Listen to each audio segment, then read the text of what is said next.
Are you really sure you'll be okay going alone, Sarah? I told you, it's fine. Can you handle the job interview on your own? I know the place. But Today was the long-awaited interview at Sarah's dream company. Even though I was eager to get to the interview venue, my mother, who had come to see me off at the entrance, kept asking out of worry. I was getting impatient with her repeated questions. I told you, I'm fine. I've been to that place many times before. After hearing this firm response, my mom finally stopped pressing me. yes, I remember. We used to go there together a lot. You'll be fine on your own now.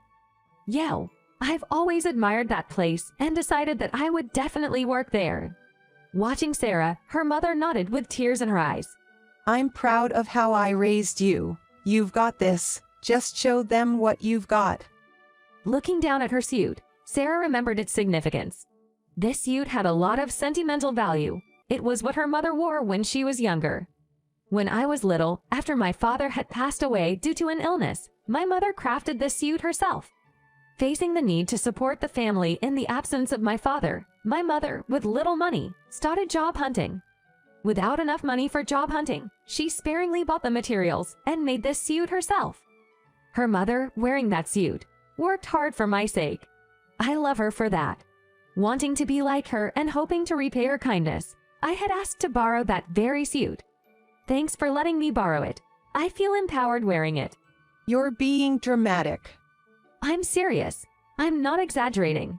While I chuckled at the comment, Mom, with a stern look, grabbed me by the shoulders.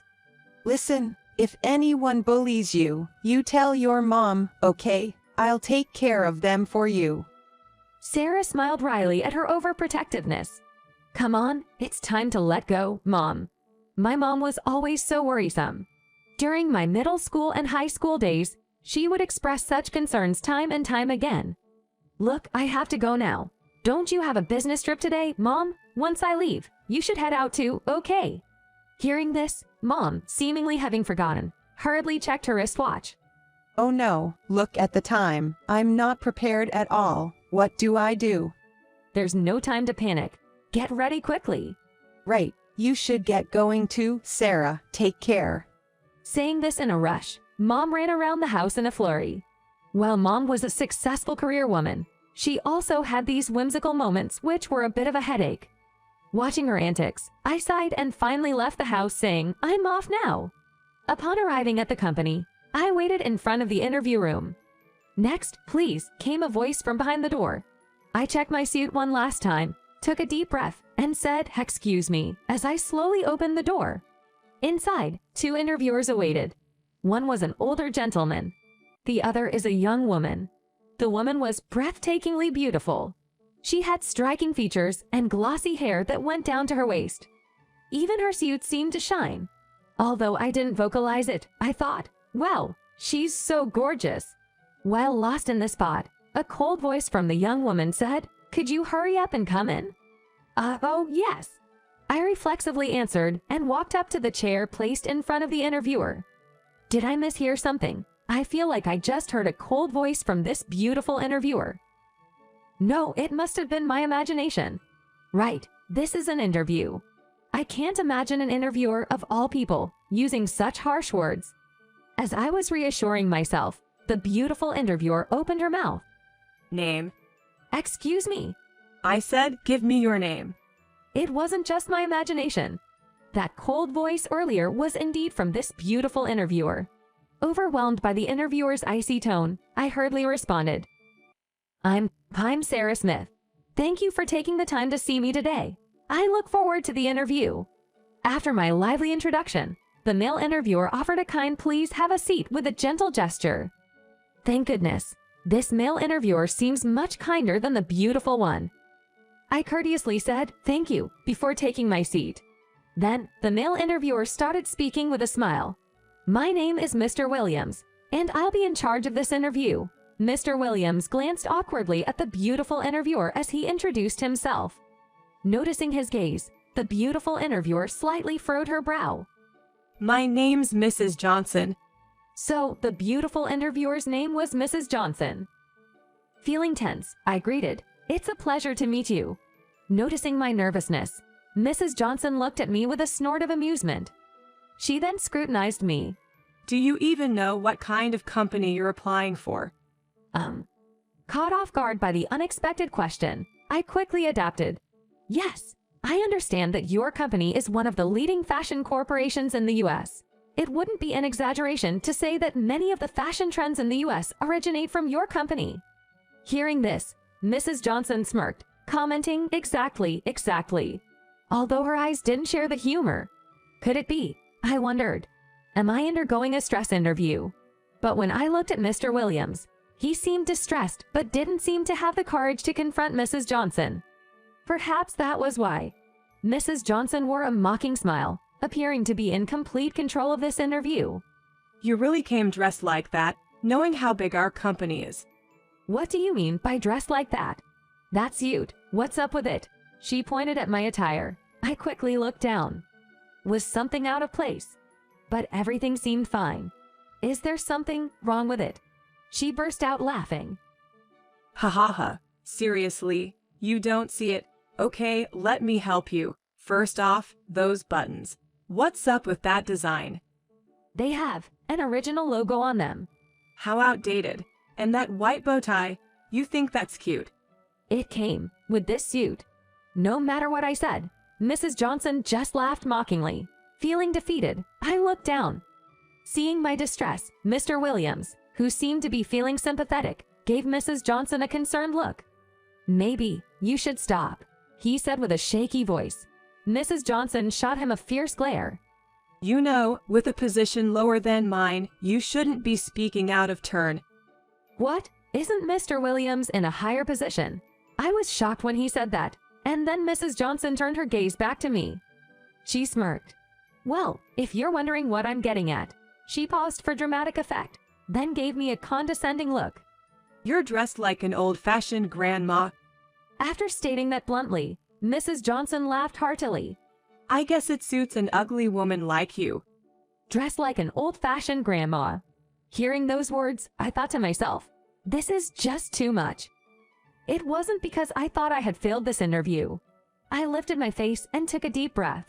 Then I asked Johnson something. Would you mind taking back what you said? Take back? Why, it's true, isn't it? Watching Mrs. Johnson laughing, I let out a disappointed sigh. Seeing this, Mr. Williams also seemed distressed. I see, that's too bad. Since Mr. Williams was aware, I thought you'd know too, Mrs. Johnson. At my words, one of Mrs. Johnson's eyebrows twitched. This suit. Taking a deep breath and collecting myself, I responded. What about it? It was tailored by your company's CEO, you know. Hearing this, Mrs. Johnson looked utterly surprised. What? She seemed frozen for a moment, then her face contorted. What are you talking about? She was clearly flustered. Just as I was wondering what to do next, I heard a door open loudly behind me. Turning around, I saw my mother. Mom, why are you here? Weren't you on a business trip? I thought I wouldn't make it, so I canceled. I was worried about you, Sarah, so I came to the office and was eavesdropping from the next meeting room. With a big smile, my mother answered, making me let out a sigh of disbelief. That's not okay. Wasn't it a meeting? And I told you not to follow me. Well, the HR director told me it was fine and let me use the meeting room. Besides, I left everything to Mr. Miller. That's not the point. Don't just dump everything on Mr. Miller just because you're the vice president. You're putting too much on him. Oh, he gladly said, leave it to me. At a loss for words, I sighed heavily. While I was having this exchange with my mother, Mrs. Johnson looked lost. On the other hand, Mr. Williams stood up and bowed deeply to my mother. Thank you for your hard work, Mrs. Smith. Mr. Williams was greeted with a light wave and a smile from my mother. Then she turned her smile towards Mrs. Johnson, although her eyes weren't smiling. You're Mrs. Johnson, right? Facing my mother, Mrs. Johnson turned pale as if she had seen a ghost. What did you say about my daughter's suit? She's your daughter. With a common name like Smith, I didn't realize. Ignoring Mrs. Johnson's attempt to deflect, my mother pressed on. Answer the question. What did you say about my daughter's suit? Finally, with a voice as soft as a mosquito's buzz, Mrs. Johnson replied, I said, it's old-fashioned and makes you look like a grandma. My mother, still smiling, nodded in acknowledgement. It seems you're not familiar with this, Mrs. Johnson, so let me, the founder and CEO, explain this suit to you. Mrs. Smith began. This suit was used as the model for a certain popular brand of ours. With that explanation, Mrs. Johnson quickly lifted her bowed head. Yes, Johnson, the one you're wearing right now. It's strange. Any of our employees should recognize my daughter's suit at first glance. Indeed, what the mother said was right. Mr. Williams knew. He knew what suit I was wearing. This suit, all its design, was my idea. The original logo imprinted on the buttons is a precursor to our company's logo, and the white ribbon paired with the suit was a trendsetter at that time. You don't even know the company's history. Even if you're good looking, it seems your knowledge isn't fit for our company. Please, wait. I didn't know. Please, can you forgive me? Ignorance doesn't cut it in the real world. It's common sense for professionals to always be learning. Well, I'm not entirely heartless. If you didn't know, then I'll forgive you as long as you study more about it. Mrs. Smith's words lightened Mrs. Johnson's face. Thank you. However, the relief was short-lived. But that's if the only thing you disparaged was the suit. What? It wasn't just the suit you belittled, was it? When Mrs. Smith said this, Mrs. Johnson's face went pale, recalling something. Mom, maybe it's enough. I tried to intervene, but my mother was visibly angry. From my past experiences, when she gets this angry, there's no stopping her. You called my daughter ugly, didn't you? How do you plan on explaining that? I felt pity for Mrs. Johnson, looking so pale in front of the CEO, and tried to defend her. Mom, I'm not bothered by it, and if I'm being honest, it's true. But she retorted sharply, that's not the point. Johnson, maybe you don't understand because you're young, but your own child is the most precious and the most beautiful thing in the world to a parent. Because they are dear to you, you can keep pouring out unconditional love, even in the toughest situations. I've always showered my child with love. Who wouldn't be offended if someone insulted their cherished child? Mom, that's right. Growing up without a father around, my mother always took care of me. She always loved me.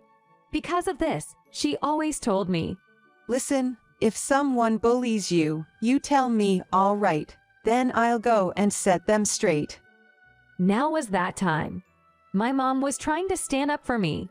Tears welled up in my eyes as I felt my mom's deep affections for me. Mom asked Mrs. Johnson in a gentle voice, weren't you raised the same way, Johnson? When posed with this question, Mrs. Johnson, perhaps reminded of her own parents, showed a sudden realization. Making up his mind, she looked into my eyes and slowly bowed his head. I'm so sorry. Seeing Mrs. Johnson like this, my mother seemed to feel a sense of closure, letting out a deep sigh. I'll let you off with a demotion and a transfer. The demotion will be followed by a transfer from the headquarters, so it's a pretty significant move. Perhaps hit hard by this decision, Mrs. Johnson replied dejectedly, I understand. Your new location, let's see, Johnson, you'll be going back to your hometown. This appears to be unexpected. Facing the CEO, Mrs. Johnson shows a surprised expression. Seeing Mrs. Johnson's reaction, Mom let out a chuckle. This time, her eyes sparkled with genuine amusement. Go back home and take care of your parents. The warmth of Mom's smile must have melted her heart. Mrs. Johnson finally showed me a genuine smile. Yes, thank you so much. In the end, the interview for that day was postponed, and it was decided to reschedule for another day. When I interviewed again, I was successfully hired at my mother's company on my own merit. Having finally achieved my long-time dream of working for the company, I had a request from my mother. Mom, at work, please treat me not as your daughter but as a regular employee. Of course, I am the CEO, after all. I can't show everyone my motherly side. I felt relieved at her response, but only for a moment. But she hesitated. But what? I had a bad feeling about this. Whether she knew my concerns or not, she said, If someone ever bullies you, you come tell me, okay? I'll set them straight for you. At my mother's predictable line, I could only sigh and say, I knew it. And then I responded with a line of my own. Come on, it's time to let go a little, Mom.